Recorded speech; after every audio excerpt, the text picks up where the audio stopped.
Olá, olá pessoas! Como estão? São 3 horas da manhã, amanhã tem a segunda rodada, a terceira rodada, tem vídeo falando dos melhores disponíveis também amanhã, mas antes a gente tem que fazer a primeira reação à primeira rodada, 7 coisas que você precisa saber, tá? Claro, vem vencedores e perdedores, Jalen Hurts estará nos vencedores, e vem mais outras coisas mais. Não vou conseguir falar de todos os times, obviamente, porque são 7 coisas, né? Que é o vídeo que a gente faz geralmente no início de cada semana, mas aqui para a primeira rodada do draft. Antes de mais nada, eu queria agradecer a imensa audiência que a gente teve, né? Não só na GTV aqui no YouTube, mas também no Sport TV 2. Espero que vocês tenham gostado da transmissão. Vamos lá então, sem mais delongas. Primeiro de tudo, a gente tem que falar sobre o novo quarterback do Los Angeles Rams, que obviamente não vai jogar nesta temporada. O Jimmy Garoppolo tende a não voltar, né? E foi aí que começou a me dar uma faísca de ter uma coisa esquisita. Lógico, não daria para garantir essa escolha, eu não coloquei essa escolha em mock, mas Pedro Pinto é testemunha que eu cheguei na redação hoje e falei para ele, falei assim, cara, não dá para garantir, mas estou achando muito esquisito que só tem Arizona sendo mencionado sobre o Ty Simpson. E se for o Los Angeles Rams? Aí ele falou assim, não, acho que não, tal. Eu falei, e se for na 13? E se os Rams não quiserem ir de Makai Lemon?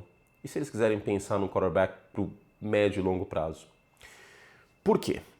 Porque o encaixe tático, isso é uma coisa que o próprio Les Snead, general manager dos Rams, falou depois na coletiva, é algo que me empolga. Me empolga. Lógico, acho que São Francisco seria um outro bom exemplo.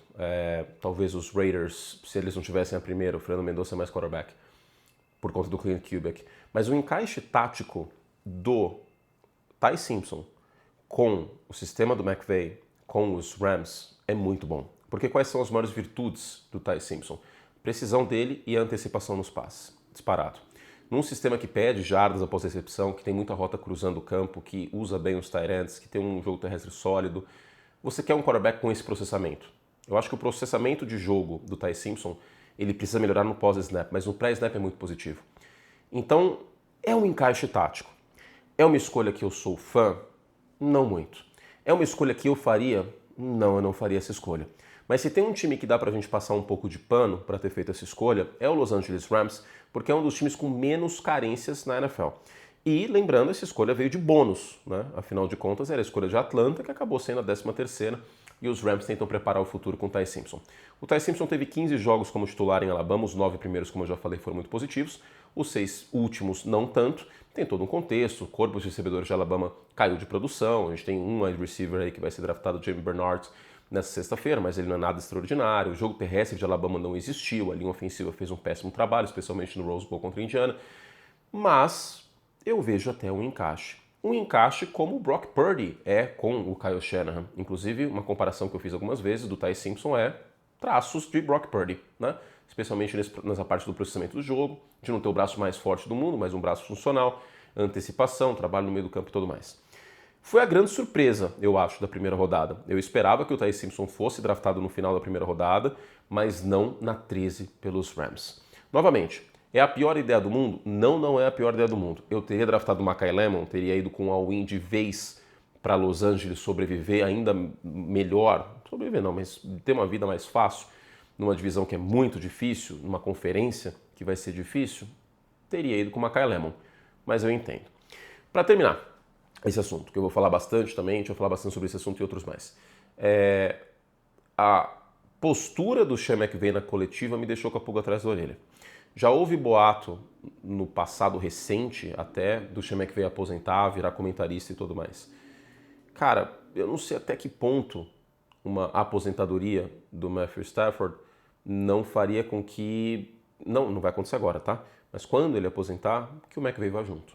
Então, em meio a isso também eu entendo o que o Les Snead fez. E para terminar, Les Snead, que é o general manager do lema F, 3 pontinhos, as escolhas. F-C, as escolhas. Ele meio que fez isso, né? Uma escolha meio que bônus na primeira rodada, numa classe que a gente sabe que não é a mais talentosa, mais incrível de todos os tempos, escolheu um quarterback para o futuro. E é para o futuro mesmo, tá? Segunda coisa que eu preciso dizer para vocês, que você precisa saber, é que aquela previsão que eu tive ao longo de toda a semana, e que eu também falei na transmissão, que os Jets iriam com a escolha mais segura porque quem tem medo, A escolha mais segura seria o Dave Bailey em relação à produção hoje. O Arvel Reese vai ter que descobrir se ele vai ser um pass rusher, se ele vai ser um linebacker, off-ball, mais longe da bola, no meio da defesa. O que ele vai ser na NFL? Os Jets, talvez, a comissão técnica dos Jets e a diretoria dos Jets não tenham esse tempo para descobrir isso. Por isso, a minha previsão nos meus mocks, nos meus últimos mocks, e meu feeling era que os Jets iriam com a escolha mais segura, o Dave Bailey. Dave Bailey é um prospecto perfeito? Não, não é. Tá? Eu estou bem abaixo do consenso em relação a ele. É um jogador que produziu 14 sacks e meio no college football no ano passado, liderou aí os Estados Unidos no quesito. É um jogador que produz muito bem com spin move, com velocidade, com torno de arco muitas vezes, mas eu acho que falta mais ferramentas de pass rush para ele. Eu acho que falta mais massa magra e mais trabalho contra o jogo terrestre. Mas de qualquer forma, eu acho que os Jets fizeram um bom draft no todo.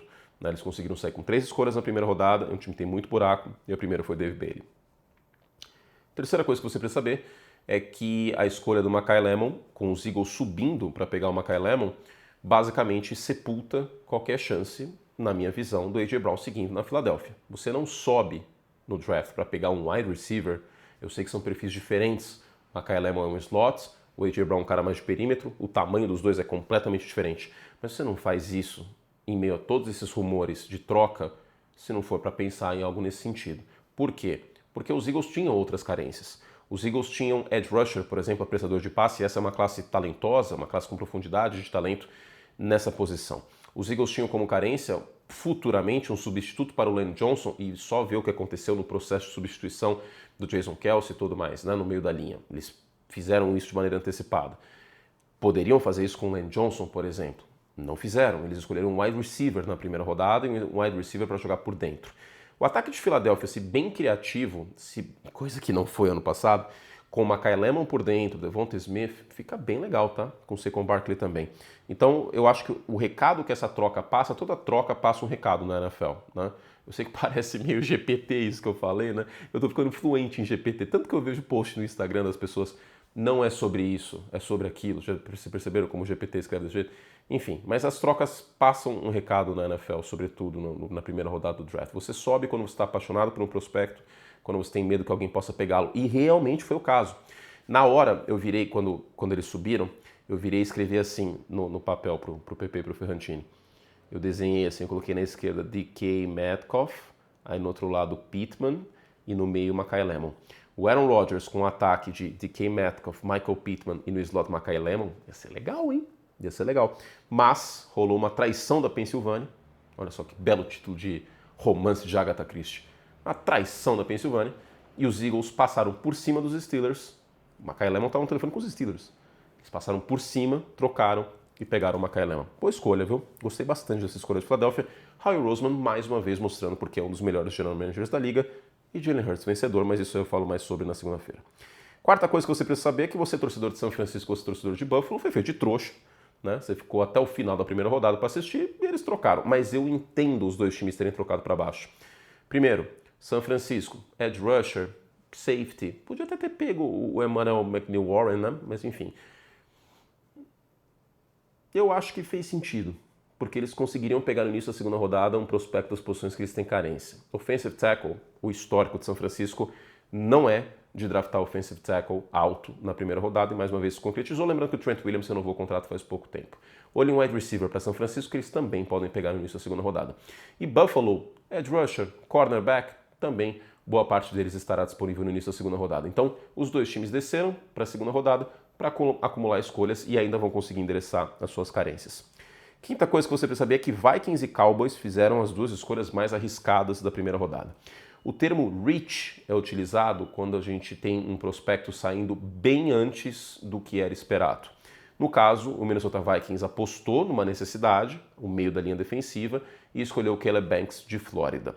O Banks tem uma cirurgia ou lesão só? Agora eu não lembro se é cirurgia, gente, são 3 da manhã, desculpa.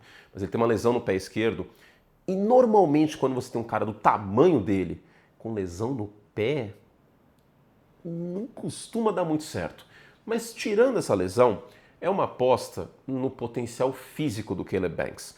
Essa aposta pode dar muitos frutos, mas é basicamente colocar uma venda no olho, pegar um bastão de beisebol, alguém lançar uma bola e você girar o bastão no vazio. Pode ser que você bata um home run, ou que seja um swing no vazio tremendo, porque é um risco, não só pela lesão, mas por todos os outros aspectos do jogo dele, tá? Eu devo fazer um vídeo sobre Minnesota depois desse primeiro dia e segundo dia de draft, que eu vou falar mais sobre. Mas o que você precisa saber hoje é que é uma aposta bastante arriscada. É um jogador que eu tinha nota de final de segunda rodada. Eles escolheram na 20, né, 19, 20, agora não lembro de qual era a escolha de Minnesota, mas na primeira rodada. E os Cowboys foram muito bem no Caleb Downs, mas eles fizeram uma aposta no Malachi Lawrence. Deixa eu ver a escolha certinha aqui, vai, eu tô com a torneira aberta, para de ser vagabundo, né? Minnesota na 18 e Dallas na 23, com o Malachi Lawrence. O Malachi Lawrence também, um prospecto, tinha nota de terceira rodada. Ele apressando o quarterback é brilhante. Ele contra a corrida é medonho, tá? É bem ruim. Questão física pega muito. Meu medo é Dallas ter escolhido um pass rusher situacional, tá? Terceira descida longa, situação de passe, que nas outras descidas ele não vai contribuir muito. Hoje não é um jogador de 3 descidas. O que ajuda é que tem o Quinnen Williams no meio da linha, né? Essa questão do jogo terrestre e tudo mais. Então assim, pode ser um cara que dê muito certo, mas era um risco. O valor dele era de final de segunda rodada. Os Cowboys se apaixonaram pelo prospecto na parte do pass rush, ele acaba sendo escolhido bem mais cedo do que deveria. As 3 surpresas da primeira rodada em relação a valor, Ty Simpson na 13, um jogador de segunda rodada na minha visão, Caleb Banks escolhido na 18 e o Malachi Lawrence na 23. Mas posso dizer, no caso do Lawrence em específico, como o Dallas tinha 2 escolhas de primeira rodada e foi a 23, não tem tanto problema. No caso dos Rams, idem.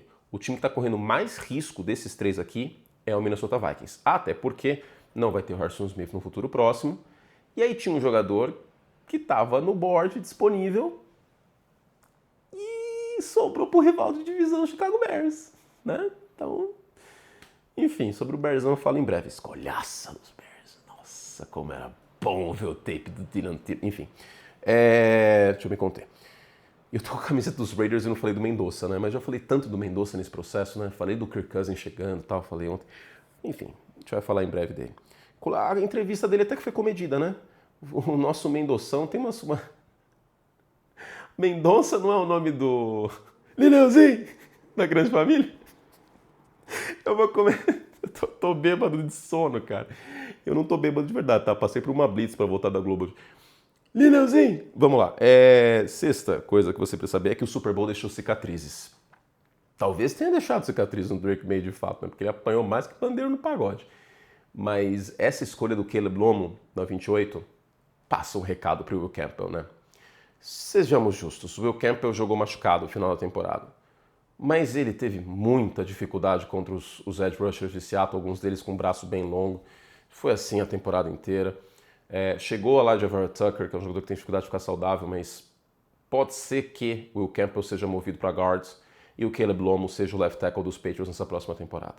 Era mais do que óbvio que o Drake May precisava de ajuda na linha ofensiva. Dado que o Elijah Vera Tucker tinha chegado, e right tackle acho que eles vão mexer, por isso que eu tô falando de left tackle, eu até imaginava que haveria mais uma oportunidade e tal para o Campbell, mas foi tão feio o negócio, mas tão feio nos playoffs, não só no Super Bowl, nos playoffs que os Patriots apertaram o gatilho. O Caleb Lomo é um jogador muito técnico, é um jogador que vai muito bem no segundo nível, aliás, os 2 offensive tackles de Utah são assim, e eu acho que é uma escolha muito sólida para os Patriots no final da primeira rodada. Sinceramente, eu honestamente vejo o Caleb Lomo como um protetor melhor como left tackle do que o Will Campbell seria para New England. É muito louco isso, né? Porque o Will Campbell ele foi tão bem em LSU e o Will Campbell foi uma escolha bem mais alta. Mas é aquele negócio, a gente tem que projetar o jogador do college para a NFL. Inclusive o Caleb Lomo que não cedeu nenhum sack no ano passado. Mas também o contexto, né? Utah joga na Big 12, que é uma conferência medonha em termos defensivos. Enfim. Para terminar, Kansas City Chiefs. Kansas City. Kansas City Chiefs segue a filosofia de estamos pagando Patrick Mahomes, então já que estamos pagando Patrick Mahomes, o nosso draft é no lado defensivo da bola. Os Chiefs subiram para pegar o Mansur Delane e eles fizeram isso para pular Saints e Commanders. Saints e Commanders ou só Saints? Saints e Commanders. Acho que ele poderia, inclusive eu coloquei ele saindo para os Saints, né? E os Commanders tiveram uma das piores secundárias da NFL na última temporada, então faria sentido. Mansour Delane é um jogador que não é um prospecto de primeira prateleira na posição de cornerback, muito por conta do tamanho do braço, um pouco da altura também, mas principalmente a altura, o tamanho do braço, mas é um cirurgião na marcação, tanto no mano a mano como em zona, um jogador que, assim, é extremamente inteligente, jogando até o final da jogada, colocando o braço no meio, é muito técnico, né? Colocando o braço no meio, muitas vezes, dos braços do recebedor, dando tapa na bola. A reação dele é muito boa, mas tem essa questão do tamanho do braço. Muita gente compara o Mansour Delane ao Trent McDuffie. Aí vocês podem virar e falar assim, pô, mas não era melhor ter ficado com o Trent McDuffie? O salário, ó, como diria o professor Raimundo, calor é muito mais barato, né? Então, achei interessante a escolha de Kansas City. Mansour Delane é um jogador que eu gosto bastante. Cornerback 1 da classe. E os Chiefs perderam 2 cornerbacks titulares. Muita gente, mas deixa cornerback para depois, né? Teve Spanuolo lá para lapidar. Calma, não é bem assim. Não é bem assim. E a segunda escolha, o Peter Woods, é um jogador que tem que jogar com mais consistência, mas ele tem um arsenal interessante de pass rush. É um jogador bom pressionando o quarterback e também passa um recado, né? Chris Jones não é eterno. Kansas City precisava de certa ajuda no front, lembrando que os Chiefs foram um time que não pressionou o quarterback tanto como poderia/deveria na temporada do ano passado. E novamente frisando, Chris Jones não é eterno. Olho no contrato do Chris Jones, não para essa temporada, óbvio, mas para as próximas, tá bom? É isso. Gente, tem tantas outras coisas para falar. Os Giants eu achei que fizeram um bom trabalho no meu mock 5.0, que foi só o top 10, né? Que foi o ar no pré. Eu coloquei o Maianoa saindo para os Giants na 10. Tava meio que entre isso e o Jordan Tyson, né? Mas o Jordan Tyson foi escolhido antes. Tô aqui com a primeira rodada aberta. Eu gostei do draft dos Jets como um todo, tá? Dave Bailey, como vocês sabem, já tão careca de saber, não é um jogador que eu sou muito fã, mas acho que faz sentido. O Kenan Sadiq também não sei se faz tanto sentido para os Jets, porque acabou de draftar o Mason Thomas, mas é um jogador muito talentoso para Red Zone. E aí, se tivesse sido o Omar Cooper Jr. de Indiana, que eu gosto muito, bom corredor de rotas, muito seguro no ponto de ataque e tal, tudo mais, teve a melhor recepção do college football ano passado contra a Penn State, jogadaça, vocês não viram, dêem uma olhada depois. Se fosse o Omar Cooper Jr. na 16 e o Kenan Sadiq na 30, e dificilmente o Kenan Sadiq teria sobrado para 30, estaria mais animado com esse draft dos Jets, mas dá na mesma, né, no final das contas. Então achei um draft interessante, um draft de valor. Os Dolphins eu achei que arriscaram bastante, tá? Eles realmente não estão, assim, pensando em 2026. Kadyn Proctor pode ser um tremendo offensive tackle, um bust colossal, tá? Comparação que muita gente fala, eu cheguei a falar também, o Alex Leatherwood, tá? Não foi muito legal, escolha de primeira rodada. E não sou nada fã do Kadyn Proctor, mas eu entendo a questão dos traços físicos tal, e a aposta. E a outra escolha dos Dolphins foi o Chris Johnson, que eu tenho nota de segunda rodada. Então Miami pode ter colocado os pés pelas mãos. Outra escolha que foi um jogador bem mais cedo que a gente esperava é o Kalen Rutledge, guard para os Texans. A linha ofensiva de Houston melhorou, queira ou não, mas acho que faz sentido draftar um guard. Eu só não sei se faz sentido o Rutledge agora. É outro jogador que eu tinha nota de terceira rodada, para ser muito sincero. Segunda/terceira, mas mais terceira. Que alguns eu coloco segunda/terceira, agora eu não lembro, confesso. Que é, cara, mais de 100 jogadores que eu tenho anotação e tudo mais. Mas se eu não me engano, terceira rodada. Fato é um jogador de dia 2. E é isso, meu Brasil. Tem muitas mais outras coisas para falar, né? Pô, tem tanta coisa para falar. Que gostoso que é falar sobre o post-draft também. 3h19, horário de Brasília. Obrigado pela companhia de todos vocês nessa madrugada. Novamente pela audiência que a gente teve nesse draft. E agora o negócio vai ficar legal, né? Segunda rodada e terceira rodada às 8 horas no Sport TV 3. A gente te espera. Tô nessa de novo com o EV. E ao longo dos próximos dias, obviamente, muito conteúdo aqui no canal. Que vocês sabem, eu literalmente não durmo. A gente está aqui para servir vocês e servir da melhor maneira possível. Um beijo carinhoso, fizemos todo o estrago que podíamos. Muito obrigado pela companhia nesta que foi a 10ª vez que eu comentei a primeira rodada. Eu estou muito feliz que a transmissão foi muito legal. Um beijo e até a próxima.